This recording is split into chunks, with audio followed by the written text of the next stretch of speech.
Bienvenidos una vez más a este Bhagavad Gita podcast. Hare Krishna. Saludos a todos.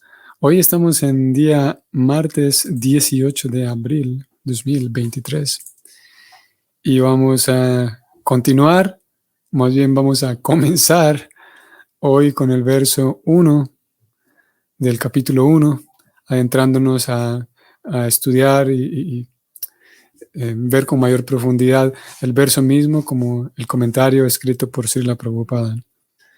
Así que bienvenidos y vamos a comenzar.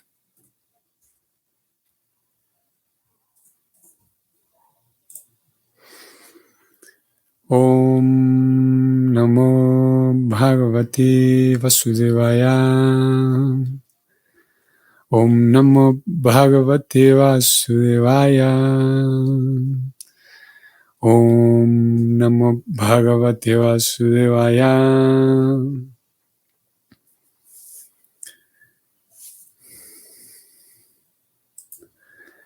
Dhritarashtra Uvacha Dharmakshetre Kurukshetre Samaveta Yuyutsava Mamaka Pandavaschaiva Kim Akurvat Sanjaya. La traducción del verso es la siguiente. Dhritarashtra dijo: Oh Sanjaya, ¿qué hicieron mis hijos y los hijos de Pandu después de reunirse en el lugar de peregrinaje de Kurukshetra con deseos de pelear?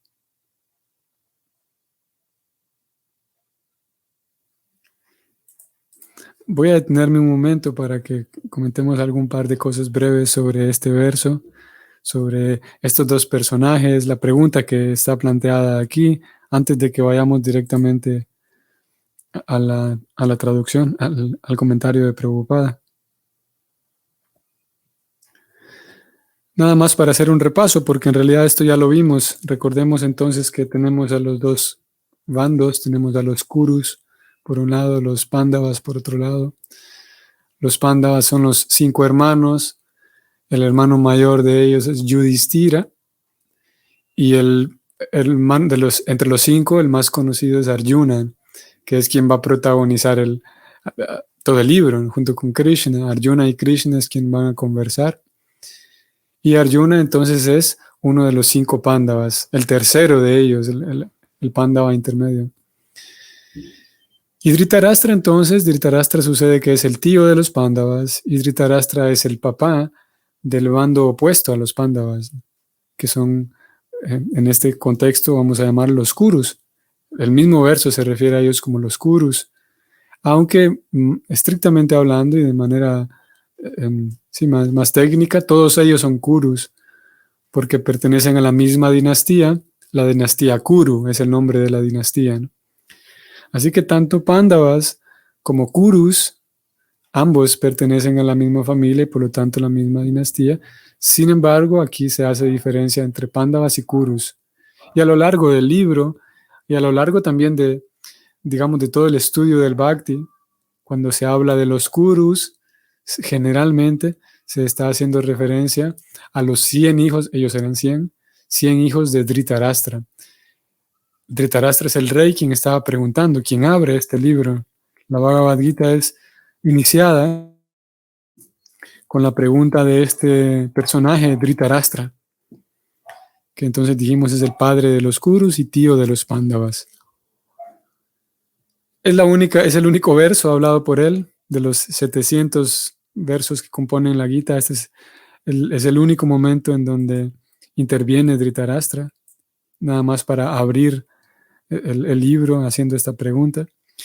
Y a quien le pregunta a Sanjaya, que es su secretario. Con el paso del tiempo vamos a ir leyendo un poco más de Sanjaya. Y él pregunta aquí acerca de qué sucedió. Todos se reunieron, ¿qué sucedió? Prabhupada va a profundizar un poco más en el significado. Así que vamos a leerlo de una vez. El comentario de este verso es el siguiente. La Bhagavad Gita es la muy leída ciencia teísta que se resume en el Gita Mahatmya o sea, la glorificación de la Gita. Allí se dice que uno debe leer la Bhagavad Gita muy detenidamente con la ayuda de alguien que sea devoto de Sri Krishna y tratar de entenderlo sin interpretaciones motivadas por intereses personales. El ejemplo de una clara comprensión se encuentra en la misma Bhagavad Gita en la forma en que la enseñanza fue entendida por Arjuna, quien oyó la Gita directamente desde el labio del Señor. Si alguien es lo suficientemente afortunado como para entender la Bhagavad Gita en esa línea de sucesión discipular, sin una interpretación producto de motivaciones personales, supera entonces todos los estudios de la sabiduría védica y de todas las escrituras del mundo. Uno encontrará en la Bhagavad Gita todo lo que contienen las demás escrituras, pero el lector también encontrará cosas que no se han de encontrar en ninguna otra parte. Esa es la pauta específica de la Gita. La Bhagavad Gita es la ciencia teísta perfecta, porque la habla directamente la suprema personalidad de Dios, el Señor Sri Krishna. Voy a detenerme aquí un momento. El comentario se extiende un poco más, el comentario que acompaña este verso, pero voy a detenerme aquí un momento para señalar algunas cosas que fueron escritas aquí. Número 1, es que es requisito para poder penetrar en los misterios de la Bhagavad Gita, ese requisito que el libro se estudie y se lea guiado y acompañado por alguien que, por un lado, que comprende el tema, obviamente, pero por otro lado, por alguien cuya vida esté dedicada a la ciencia espiritual. No solamente estamos hablando aquí de alguien experto en el sentido academicista o en el sentido de erudición, sino más bien es importante que la persona viva realmente los preceptos de la vida espiritual que van a ser propagados o presentados en la Bhagavad Gita. Porque, como lo vamos a ver a lo largo del libro, cuando una persona se dedica a la práctica de esa ciencia espiritual, sus palabras son más potentes. Sus palabras, y aquí esto constituye un misterio, sus palabras, a pesar de que puedan ser las mismas palabras que otro repita, pero si este primer personaje, esta primera persona vive, su vida la conduce de acuerdo a la ciencia devocional, esas palabras van a ser más potentes. ¿En qué sentido más potentes? De que la audiencia va a poder captar más rápido el mensaje trascendental. En cambio, si alguien simplemente explica o habla de la Bhagavad Gita sin que su vida esté acoplada a la ciencia devocional, es de acuerdo con la Gita y de acuerdo con toda la ciencia devocional, no ocurre un intercambio de conocimiento espiritual, sino que todo se queda en la plataforma, en la esfera material solamente, en la esfera superficial. Así que eso fue nombrado aquí otra vez. Como que uno debe, estoy volviendo al verso, uno debe leer la Gita muy detenidamente aparte, con la ayuda de alguien que sea devoto de Krishna. Y a lo largo del libro vamos a ir leyendo esto, lo que llamamos el principio del parampara, o sea, el principio de estudiar vinculado con la sucesión discipular. Una sucesión discipular que es una cadena que sus eslabones, cada eslabón es un maestro espiritual y esos eslabones cuando los rastreamos, nos tomamos el tiempo de hacerlo, nos damos cuenta que empiezan con Krishna, el maestro espiritual original, y él a través de las diferentes generaciones ha ido heredando esta ciencia devocional. ¿Y por qué razón? O otra de las razones por las cuales es necesario estudiar con ese parampara, estudiar bajo la guía de la sucesión discipular, es que esa sucesión discipular, esos maestros espirituales, van a tener la capacidad de dirigir mi atención al punto central de la Gita. ¿Cuál es el punto central? Que yo reviva mi relación con Dios. Mientras que pueden haber otros comentarios, otras interpretaciones en donde la persona porque desconoce la ciencia devocional de vincular su alma con Dios, la persona puede quedar simplemente atraída por el conocimiento metafísico que hay aquí. La persona puede quedar confundida o atraída además, así en demasía, por todo el conocimiento, la cosmología, toda la cosmovisión, más bien dicho, que aquí se presenta. Y puede quedar eso, atraída con otros temas que son laterales. El tema central es que el alma, ¿cómo va a ser el alma para vincularse de manera científica y real con Dios? Eso es lo que busca la Gita. Y es eso lo que se consigue en compañía de un Vaishnava, como aquí se dijo, un devoto de Krishna. Sigamos leyendo. A ver, creo que este punto me queda ahí sin resolver. Hay personas que se acercan a la Bhagavad Gita sin ningún objetivo espiritual, más que encontrar algo místico, satisfacer su intelecto, buscando información mística y esotérica. Y ese tipo de lectores encuentran lo que buscan, sin duda. No quiere decir de que el libro no contiene o no reciproca, digamos, con ese tipo de lectores. Sin duda que lo hace. Pero si alguien esto va a depender de la motivación de cada quien. Si alguien está dispuesto a comprender la profundidad filosófica y espiritual que hay contenido en este libro, para eso sí requiere la ayuda de un maestro espiritual, de un devoto de Krishna. Si no, sí, encontrará información mística y esotérica, sin duda, pero esa información no servirá en sí para el campo espiritual, para su propia satisfacción espiritual, no servirá en esos simplemente datos externos. También aquí, bajo esta misma y siguiendo esta misma línea de ideas, en esta misma sección que acabamos de leer, en el comentario se dice que, estoy bajando para subrayarlo, si una persona estudia de ese modo, como acabamos de decir, superará entonces todos los estudios de la sabiduría védica y de todas las escrituras del mundo. Este libro ya comienza con el verso 1 y ya viene muy osado, ¿no? Con estudiar este libro, uno completa los estudios de todas las escrituras del mundo. Bueno, cualquier lector serio tendrá que valorar esa afirmación que acabamos de leer. Es muy atrevido este libro al decir eso, ¿no? Y es muy atrevido porque efectivamente lo es así. No solamente está alardeando de manera infantil. Este libro no solamente está escribiendo palabras adornadas para que el comprador caiga en la trampa, sino al contrario, está presentando la ciencia espiritual con toda propiedad. ¿Por qué? Como aquí se dijo, porque es hablada por la suprema personalidad de Dios. Un dato que ya resaltamos en sesiones anteriores, es un libro de, si podemos echarle un vistazo a todas las diferentes religiones y las diferentes filosofías espirituales genuinas, nos vamos a dar cuenta que todos tienen bases escriturales, ¿no? Es una de las cualidades de una religión genuina. Siempre es necesario que hayan bases escriturales.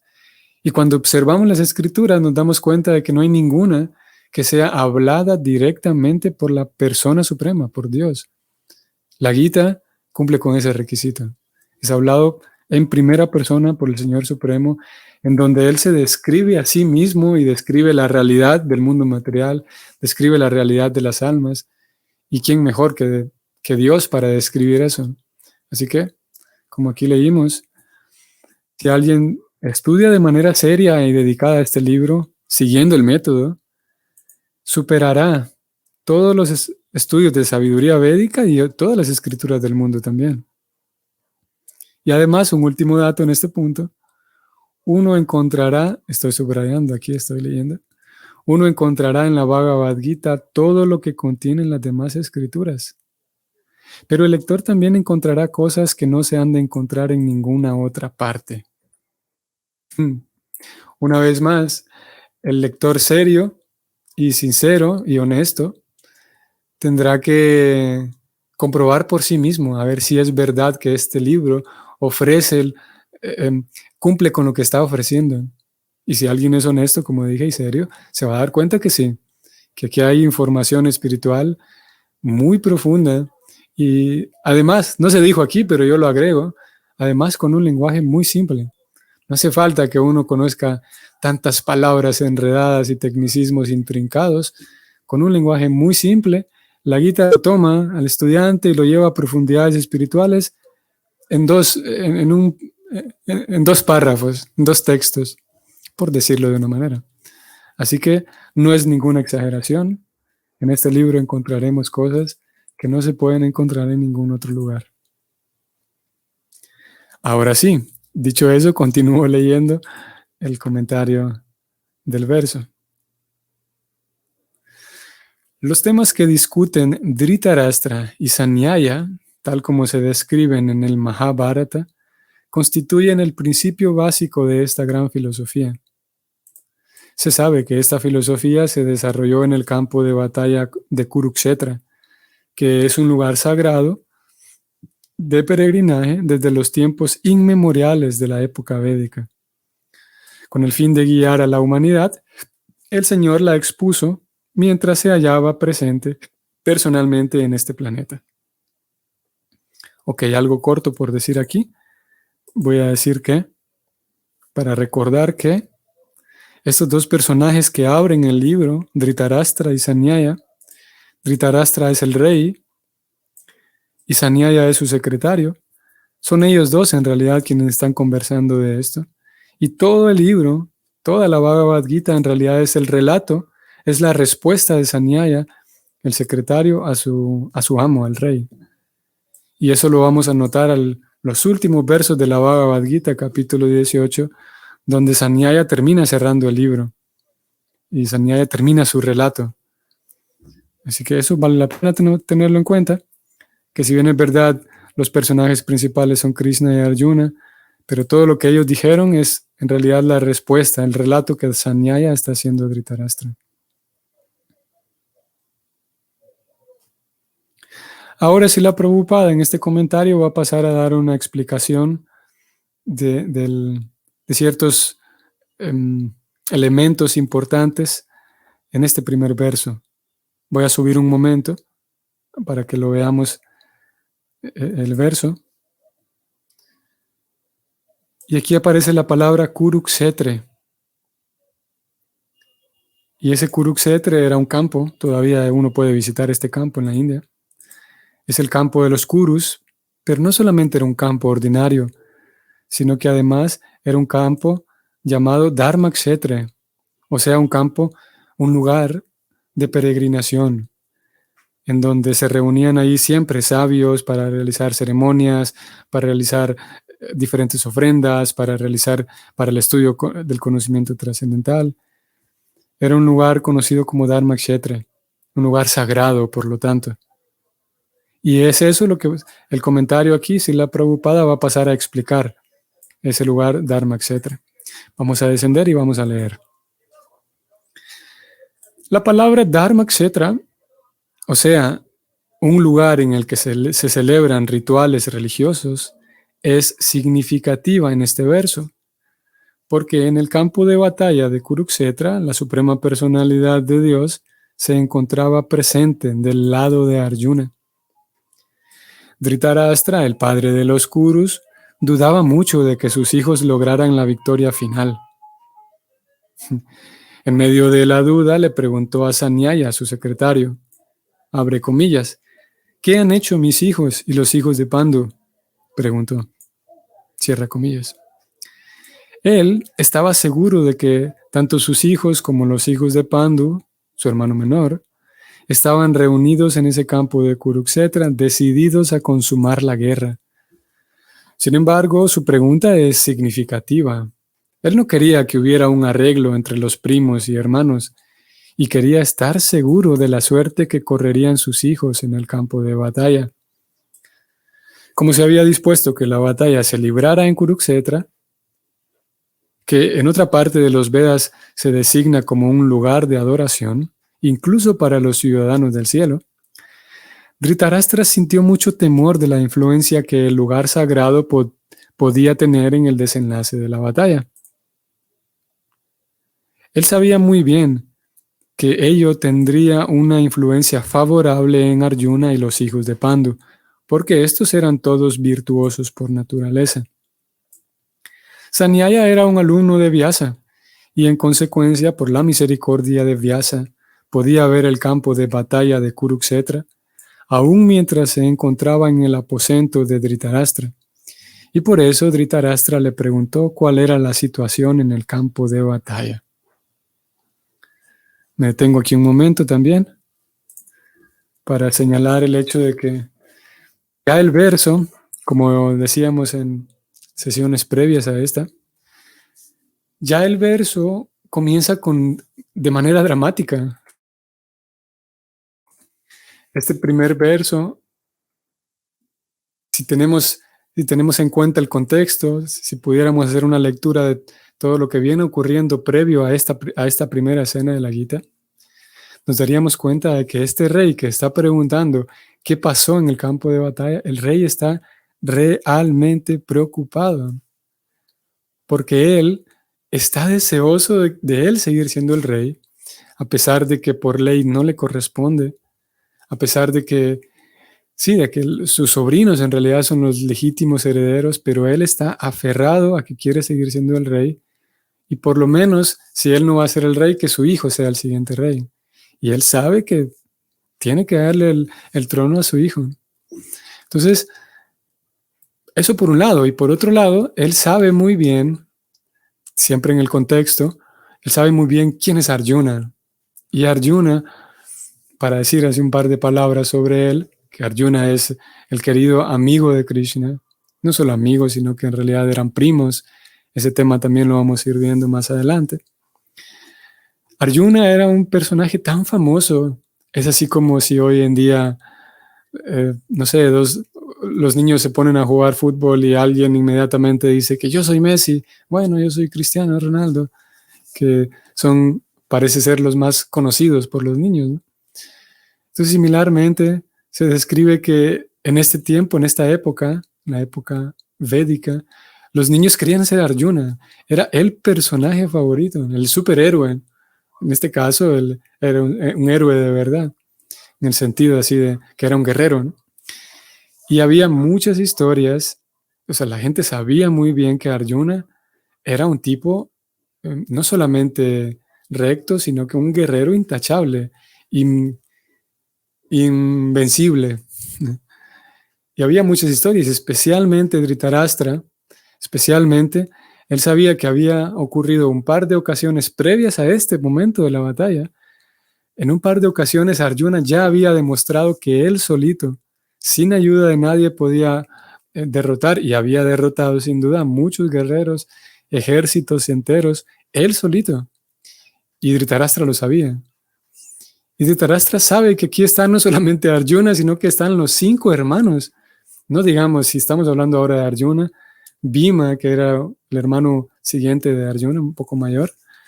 Todos sabían que Bhima era imparable también en el campo de batalla. Y luego tenemos a Yudhishthira, el mayor, que todos ellos eran, los 2 menores también, eran guerreros increíbles. Y Dhritarashtra sabe muy bien que Arjuna él solito puede derrotar a cualquier cantidad de guerreros y está preocupado. Y es así como inicia el libro, porque definitivamente le preocupa grandemente que por qué escogieron ese lugar para pelear, porque él sabe que ese lugar, como acabamos de leer, tiene influencia espiritual. ¿Y sobre quién va a tener influencia espiritual ese lugar? Sobre aquellos que sean más piadosos. Todo esto es lo que está maquinando en su cabeza Dhritarashtra. Él sabe que ese lugar no es irrelevante, no es irrelevante el lugar donde están peleando. Y si tantos sabios se han reunido ahí para realizar ceremonias rituales, si tantos estudiantes han acudido a ese lugar a estudiar, si tantas ofrendas espirituales se han hecho en ese lugar, seguramente ese lugar va a favorecer más a aquel bando de los 2 ejércitos, a aquel grupo que haya sido más virtuoso en su vida. Y Dhritarashtra sabe muy bien que entre sus hijos y los Pándavas no hay discusión quiénes son más virtuosos. Los Pándavas sin duda son más virtuosos, y él lo sabe. Él sabe que su hijo Duryodhana, el mayor, él sabe que su hijo en muchas ocasiones ha actuado de manera sin vergüenza, de manera así sin escrúpulos.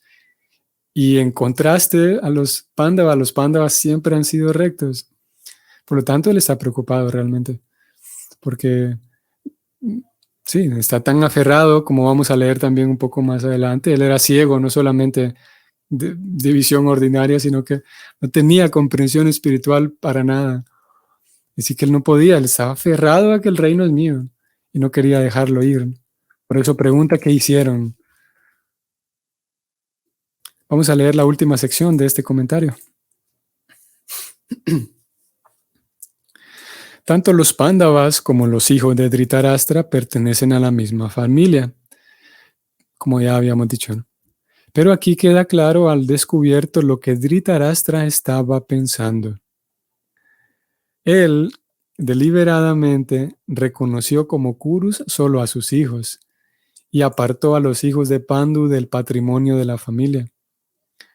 Con esto uno puede entender la posición específica de Dhritarashtra en relación con sus sobrinos, los hijos de Pandu. Así como en el arrozal se arrancan las plantas innecesarias, asimismo se esperaba desde el propio comienzo de estos asuntos que en el campo religioso de Kurukshetra, en el que se hallaba presente el padre de la religión, Sri Krishna, se extirparían las malas hierbas, tales como Duryodhana, el hijo de Dhritarashtra y los demás, y que el Señor les daría el poder a las personas enteramente religiosas, encabezadas por Yudhishthira. Ese es el significado de las palabras Dharmakshetre y Kurukshetre, aparte de su importancia védica e histórica. Ok, aquí este último parágrafo entonces nos lleva de vuelta al asunto de la dinastía. Como habíamos señalado ya, todos ellos eran Kurus, pero Dhritarashtra en su corazón, él consideraba realmente a sus hijos únicamente. A ver, ¿cómo podemos decir esto? Es sabido que en momentos de crisis se muestra una personalidad más clara, nuestra personalidad más clara, nuestro carácter, más bien dicho, ¿no? En momentos de crisis, el cerebro no puede fingir, el cerebro únicamente tiene que atender esa crisis que tiene enfrente, y si antes fingía la persona, aquí en esta crisis no puede fingir, sale lo que hay en su corazón. En un momento de miedo, por ejemplo, en un momento de angustia. Y es lo que le está pasando aquí a Dhritarashtra. Él está realmente afligido, como dijimos, preocupado. Por lo tanto, él termina preguntando por los Kurus, refiriéndose a que solo sus hijos son los Kurus. O sea, dejando ver en su corazón de que a los sobrinos suyos, a los 5 Pándavas, no los considera como patrimonio de la familia o parte del patrimonio de la familia. Y él deja ver allí su corazón, sus intenciones. Y entonces el comentario termina con una analogía bastante interesante. En el arrozal hace falta quitar todas las malas hierbas a fin de que el arroz crezca, y ese arroz va a nutrir a toda la población. Similarmente, como aquí fue leído, en el campo, ya no en un arrozal, pero en este campo religioso, en este campo en donde durante años se han cultivado principios espirituales, durante años se ha estudiado el conocimiento espiritual, durante años se han ejecutado ceremonias rituales. En ese campo, ahora el padre de la religión, experto en cultivar, va a acercarse a ese campo, sacar las malas hierbas para que el arrozal crezca bien, para que florezcan los Pándavas. Vamos a ver más adelante por qué Krishna quería que los Pándavas sean los herederos. Krishna va a hacer entonces que florezcan los Pándavas para, así como el arrozal va a alimentar a toda la población, los Pándavas entonces van a poder nutrir la vida espiritual de toda la población. Y es así como termina, dijimos, este comentario, ¿no? Con esta analogía de Krishna, la persona suprema, limpiando las malas hierbas de un arrozal. Es importante también tener en cuenta que ya desde esta primera página de la Bhagavad Gita, si bien es verdad, nosotros ya leímos toda la introducción, Y en la introducción se sentaron las bases, cuál va a ser el modelo epistémico que se va a seguir en este libro. Es que por todos lados, el punto es que Krishna es la suprema personalidad de Dios. Y a través de ese prisma es que vamos a leer el libro. Eso se sentó ya, ese argumento se presentó en la introducción. Y aquí lo vemos, desde la primera página, vemos cómo Krishna figura como el padre de la religión, se presentó aquí.